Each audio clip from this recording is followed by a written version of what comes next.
नमस्कार दोस्तों, आज हम एनसीईआरटी क्लास 7th के ज्योग्राफी का चैप्टर 2 पढ़ेंगे। ठीक है। चैप्टर का नाम है हमारी पृथ्वी के अंदर। ठीक है, तो चलो दोस्तों शुरू करते हैं। हमारी पृथ्वी एक गतिशील ग्रह है। इसके अंदर एवं बाहर निरंतर परिवर्तन होता रहता है। क्या आपने कभी सोचा है कि पृथ्वी के आंतरिक भाग में क्या है? पृथ्वी किन पदार्थों से बनी हुई है? ठीक है, पृथ्वी का आंतरिक भाग। ठीक है दोस्तों, ये हमारी पृथ्वी है। तो चलो दोस्तों शुरू करते हैं। एक प्याज की तरह पृथ्वी एक के ऊपर एक सेकेंडरी परतों से बनी हुई है। चित्र 2.1 देखो, ये देखो। पृथ्वी की सतह की सबसे ऊपरी परत को प्रपट्टी कहते हैं। इसको क्या बोलेंगे? प्रपट्टी। ठीक है, इस भाग को क्या बोलेंगे? प्रपट्टी।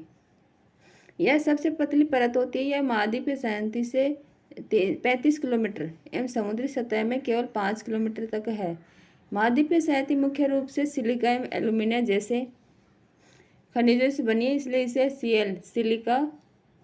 सी से सिलिका तथा एल से एल्यूमिना कहा जाता है। महासागर की प्रॉपर्टी मुख्यतः सिलिका एवं मैग्नीशियम की बनी है, इसलिए इसे सी से सिलिका तथा से मैग्नीशियम कहा जाता है। चित्र 2.2 देखो, ये देखो।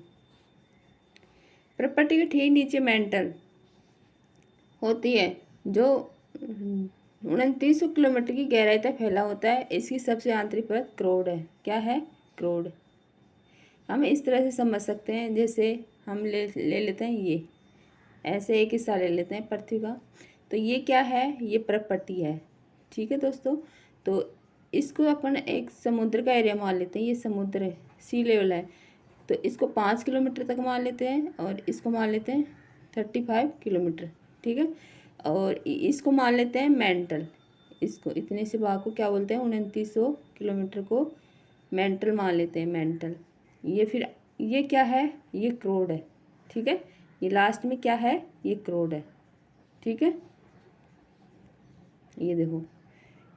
क्या आप जानते हैं विश्व की सबसे गहरी खान दक्षिण अफ्रीका में स्थित है तथा इसकी गहराई लगभग 4 किलोमीटर। तेल की खोज में इंजीनियरिंग 6 किलोमीटर तक खोज चुके हैं। पृथ्वी के केंद्र तक पहुंचने के लिए, जो बिल्कुल असंभव है, आपको समुद्र की सतह पर 6000 किलोमीटर तक गहराई तक खोदना होगा। जैसे हमने अभी देखा था, जैसे ये एक हिस्सा लिया, ये एक हिस्सा लिया पृथ्वी का, तो ये क्रोड है, हमने देखा अभी, और ये मेंटल है, ये मेंटल है। ठीक है, 2900 किलोमीटर, और ये है अपन प्रॉपर्टी। ठीक है, जैसे ये दे रखा चित्र, ये महाद्वीपीय प्रॉपर्टी। ठीक है, ये महाद्वीपीय, ये महासागर हमने अभी देखा, महासागर। फिर ये महासागर प्रॉपर्टी लेवल है, ये महाद्वीपीय है और ये है महासागरी। क्या आप जानते हैं पृथ्वी के आयतन का केवल 1% हिस्सा ही प्रॉपर्टी है? 84% मेंटल एवं 15% हिस्सा क्रोड है। पृथ्वी की त्रिज्या 6371 किलोमीटर है। ठीक है, कितना? 1% हिस्सा ही क्या है? प्रॉपर्टी, और 84% मेंटल और 15% क्रोड है, और त्रिज्या कितनी है? 6371 किलोमीटर, जिसकी त्रिज्या लगभग 3500 किलोमीटर है। यह मुख्यतः निकल एवं लोहे की बनी होती है तथा इसे निकल फेरस कहते हैं। केंद्रीय क्रोड का तापमान एवं दाब काफ़ी उच्च होता है। सेल एवं खनिज। पृथ्वी की प्रॉपर्टी अनेक प्रकार के सेलों से बनी है। पृथ्वी की प्रॉपर्टी बनाने वाले खनिज पदार्थ के किसी भी प्राकृतिक पिंड को सेल कहते हैं। सेल विभिन्न रंग, आकार एवं गठन की हो सकती हैं। मुख्य रूप से सेल 3 प्रकार के होते हैं: आग्नेय इग्निशन सेल, अवसादी सेडिमेंट्री सेल एवं कायांतरी मेटामॉर्फिक सेल।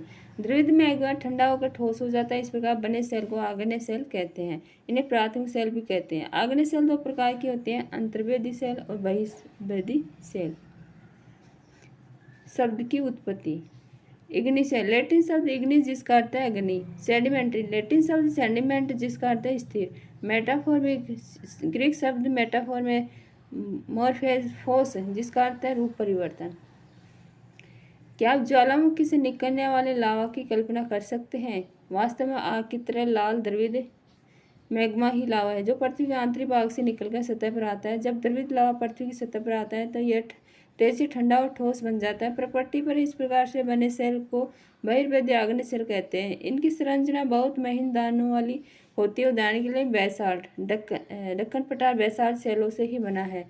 द्रवित मैग्मा कभी कभी भूप्रकृति के अंदर गहराई में ही ठंडा हो जाता है। इस प्रकार बने ठोस सेल को अंतर्वेदी आग्नेय सेल कहते हैं। जो बाहर आ जाता है उसको बहिर्वेदी और अंदर ही ठंडा हो जाता है उसको अंतर्वेदी।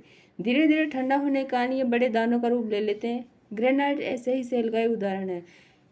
लेई मसालों तथा दानों का चूर्ण बनाने के लिए जिस अपघर्षण पदार्थों का उपयोग होता है वे ग्रेनाइट के बने होते हैं। सेल लुढ़क कर चटक कर एक दूसरे से टकरा छोटे छोटे टुकड़ों में टूट जाती है। इन छोटे कणों को अवसाद कहते हैं। यह अवसाद हवा, जल आदि के द्वारा एक स्थान से दूसरे स्थान पर पहुंचा कर जमा कर दिए जाते हैं। यह अदृढ़ अवसाद दबकर एवं कठोर होकर सेल की परत बनाते हैं। इस प्रकार के सेलों को अवसादी सेल कहते हैं। उदाहरण के लिए बलुआ पत्थर रेत के दानों से बनता है। इन सेलों में पौधों, जानवरों, अन्य सूक्ष्म जीवाणु को कभी भी इन सेलों पर रहते हैं। ठीक है, ये ज्वास में भी हो सकते हैं। आग्नेय अवसादी सेल उच्च ताप एवं दाब के कारण कांतिक सेलों में परिवर्तन हो जाते हैं। चित्र 2.3 उदाहरण के लिए चिकनी मिट्टी, स्लेट और चूना पत्थर संगमरमर में परिवर्तित हो जाता है। ये देखो, ठीक है, कांतिक सेल में परिवर्तित अवसादी सेल। आग्नेय से क्या बना? अवसादी बना। फिर अवसादी से क्या बना? कांतिक सेल बनी। ठीक है, जीवाश्म सेलों की परतों में दबे मृत पौधे जंतुओं के अवशेषों को जीवाश्म कहते हैं। सेल हमारे लिए बहुत उपयोगी हैं। कठोर सेलों का उपयोग सड़क, घर, इमारत बनाने के लिए किया जाता है। आप पत्थरों का उपयोग कई खेलों में करते हैं। उदाहरण के लिए सात पत्थर, पिट्ठू, चिबड़ी, स्टापू या किटकेटे, 5 पत्थर, किट्टी आदि आप अपने दादा दादी, माता पिता, पड़ोसियों आदि से पूछकर कुछ अन्य खेलों की जानकारी प्राप्त करें। ये देखो, लाल किला लाल बलुआ पत्थर से बना हुआ है। ये लाल किला अपना दिल्ली वाला लाल बलुआ पत्थर से बना हुआ है। ये ताजमहल आगरा वाला ये संगमरमर से बना हुआ है। ठीक है, आपको जानकर आश्चर्य होगा कि किन्हीं निश्चित दशाओं में एक प्रकार की सेल चक्र तरीके से दूसरे में परिवर्तन हो जाते हैं। एक सेल से दूसरे सेल में परिवर्तन होने की इस प्रक्रिया को सेल चक्र कहते हैं। आप जानते हैं कि द्रवित मैग्मा ठंडा होकर ठोस आग्नेय सेल बन जाता है। यह आग्नेय सेल छोटे छोटे टुकड़ों में टूटकर एक स्थान से दूसरे स्थान पर स्थानांतरित होकर अवसादी सेल का निर्माण करते हैं। ताप एवं दाब के कारण यह आग्नेय अवसादी सेल कांतिक सेल में बदल जाते हैं। अत्यधिक दाब एवं ताप के कारण कांतिक सेल पुनः पिघलकर द्रवित मैग्मा बन जाती है। यह द्रवित मैग्मा पुनः ठंडा और ठोस आग्नेय सेल में परिवर्तित हो जाता है। चित्र 2.4 देखो, ये देखो, जिस तरह से जैसे एक मैग्मा होता है, ज्वालामुखी की तरह बाहर निकलता है मैग्मा, फिर ये ठंडा होता है, फिर आग्नेय सेल बन जाता है। आग्नेय सेल बन जाता है, फिर आग्नेय सेल से टूट फूट कर अन्यत्र चले जाते हैं। वो अवसाद बन जाते हैं जिसमें जीव जंतु का पाया जाना संभव होता है। और ये फिर अवसादी, ठीक है, अवसादी मतलब अवसाद से अवसादी बन जाते हैं। अवसादी से फिर एक रूप परिवर्तन होकर कई वर्षों बाद ताप दाब के कारण ये अपना रूप परिवर्तन कर लेते हैं और कांतिक का रूप कर लेते हैं। ठीक है, फिर वापस से मैग्मा बन जाते हैं। फिर ये एक सर्किल चलता रहता है। ठीक है, सेल चक्र।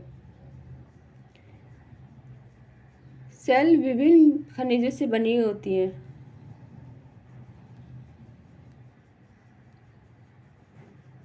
सेल विभिन्न खनिज से बने होते हैं। खनिज प्राकृतिक रूप में पाए जाने वाले पदार्थ हैं जिनका निश्चित भौतिक गुण, धर्म एवं निश्चित रासायनिक मिश्रण होता है। खनिज मानव जाति के लिए बहुत महत्वपूर्ण है। कुछ का उपयोग ईंधन की तरह होता है जैसे कोयला, प्राकृतिक गैस, पेट्रोलियम। इनका उपयोग उद्योगों, औषधीय उर्वरकों में भी होता है जैसे लोहा, एल्यूमिनियम, सोना, यूरेनियम आदि। ठीक है दोस्तों, तो अपना चैप्टर कंप्लीट हुआ।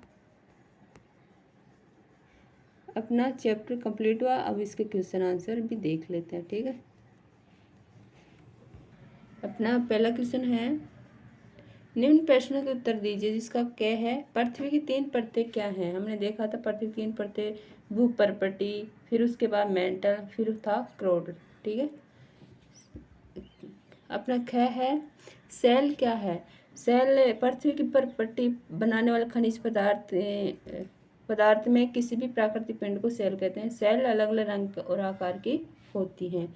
नेक्स्ट है, 3 प्रकार की सेलों के नाम लिखें। जैसे आग्नेय सेल, जो उसको प्राथमिक सेल कहते हैं, अवसादी, ठीक है। सेकंड, फिर थर्ड थी कायांतरी सेल। नेक्स्ट है बहिर्वेदी एवं अंतर्वेदी सेल का निर्माण कैसे होता है। जैसे हमने देखा था बहिर्वेदी और अंतर्वेदी में, हमने अभी देखा था चैप्टर में, जैसे द्रवित लावा जब पृथ्वी के अंदर से निकल पृथ्वी की सतह पर आता है, तेजी से ठंडा होकर ठोस बन जाता है। प्रपट्टी के इस प्रकार से बने सेल को बहिर्वेदी आग्नेय सेल कहते हैं। और द्रवित मैग्मा जब कभी कभी भूपट्टी तक आने से पहले ठंडा हो जाता है अंदर ही, इस प्रकार से बने सेल को अंतर्वेदी आग्नेय सेल कहते हैं। नेक्स्ट है सेल चक्कर से आप क्या समझते हैं।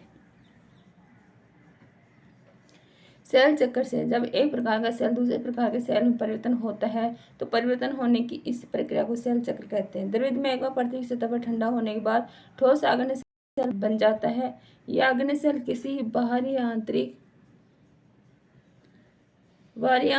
बल द्वारा टुकड़ों में टूटकर एक स्थान से दूसरे स्थान पर पहुंचकर अवसादी सेल बन जाते हैं। यही अवसादी सेल ताप एवं दाब के कारण कांति सेल में बदल जाते हैं। अत्यधिक गर्मी, ताप और दाब से यह कांति सेल पिघलकर फिर से द्रवित मैग्मा बन जाती है। इस चक्रीय परिवर्तन को सेल चक्र कहते हैं। नेक्स्ट है सेलों के क्या उपयोग हैं। जिस प्रकार जब सेल दूसरे प्रकार सेल में परिवर्तन होता है तो परिवर्तन होने की इसी अभी हमने देखा था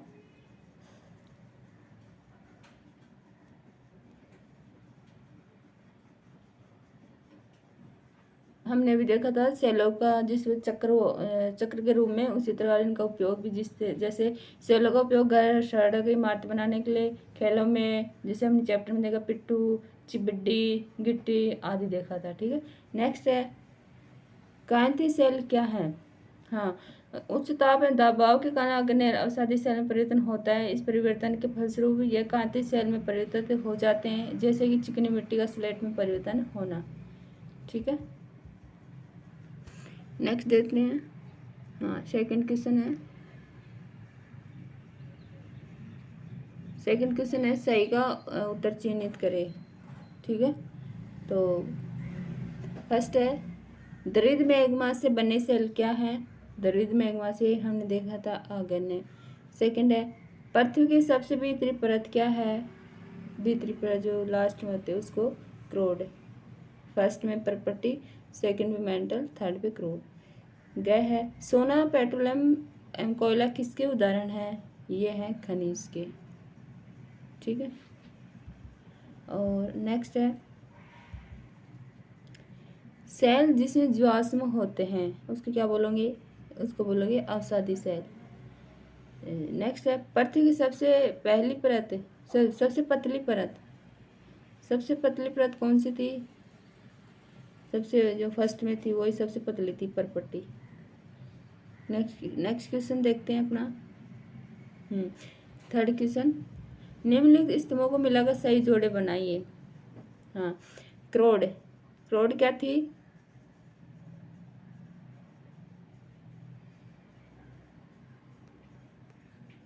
क्रोड थी सबसे भीतरी परत, ठीक है। तो फर्स्ट को किससे मिलाओगे, सबसे भीतरी परत, ये फर्स्ट आएगा, ठीक है। सेकंड पे आएगा, सेकंड क्या था, खनिज क्या है, खनिज है इसका, हाँ ये आएगा, ये सेकंड पे आएगा। इसका एक निश्चित रासायनिक मिश्रण होता है, ठीक है। फिर है सेल से क्या समझते हैं। सेल है सड़क है एवं इमारत बनाने के लिए उपयोग होता है। सेकंड आएगा गै का सेकंड। फिर है चिकनी मिट्टी स्लेट में बदलता है, इसका ये आएगा स्लेट में बदलना। फोर्थ सीएल क्या था, सीएल था हमने देखा था सिलिका एल्यूमिनियम से बनता है। थर्ड, तो इसको ऐसे लगा सकते हो आप, फर्स्ट में फिफ्थ आएगा, ठीक है। सेकंड में क्या आएगा, हमने देखा था फोर्थ आएगा। थर्ड में सेकंड आएगा, ये सेकंड आएगा, ठीक है। और इसमें आएगा, हमने देखा था इसमें आएगा सिक्स्थ आएगा। इसमें 6 आएगा और इसमें आएगा 3rd है, हमने ऊपर देखा था 3rd। ठीक, हाँ 4th क्वेश्चन अपना, कारण बताइए। ठीक है, क्या है, हम पृथ्वी के केंद्र तक नहीं जा सकते। क्यों नहीं जा सकते? क्योंकि पृथ्वी के केंद्र तक पहुंचने के लिए समुद्री सतह से 6000 किलोमीटर खोदना होगा और हर 32 मीटर की खुदाई के बाद 1 सेंटीग्रेड ताप बढ़ता जाता है। और पृथ्वी का केंद्र जो कि आंतरिक रोड है वह तो पहुँचते पहुँचते तापमान लगभग 6000 डिग्री सेल्सियस हो जाएगी, जो हमारे सैनिक क्षमता से बहुत ज़्यादा है। अतः एक आदमी पृथ्वी के केंद्र तक नहीं जा सकता, क्योंकि अगर एक खनिज एक पिघला हुआ लावा बन जाता है तो इंसान की तो एक पुतला है वो तो कभी पिघल के उसी 6000 डिग्री तक पहुंच ही नहीं पाए। है अवसादी सेल अवसाद से बनती है। हाँ, वह सेल जो बाह्य बल लुढ़क कर एक दूसरे से टकराकर आंतरिक बल चटक के प्रभाव से छोटे छोटे टुकड़ों में टूट जाती है और छोटे कण बढ़ जाते हैं, उसे अवसाद कहते हैं। ये अवसाद हवा जल द्वारा एक स्थान से दूसरे स्थान तक पहुंचकर जमा हो जाते हैं। यह अवसाद दबकर कठोर सेल की परत बनाते हैं, जिसे अवसादी सेल कहते हैं। नेक्स्ट है, चूना पत्थर संगमरमर में बदलता है। हाँ, अवसादी सेल उच्च ताप दबाव के कारण कांतित सेल में बदल जाते हैं। चूना पत्थर भी एक अवसाद सेल है जो कि उस ताप दबाव के प्रभाव से संगमरमर में बदलता है। तो चलो दोस्तों, अपना चैप्टर और क्वेश्चन आंसर हमने देखे, कंप्लीट हो गए। तो नेक्स्ट चैप्टर में जल्दी मिलते हैं। Thank you.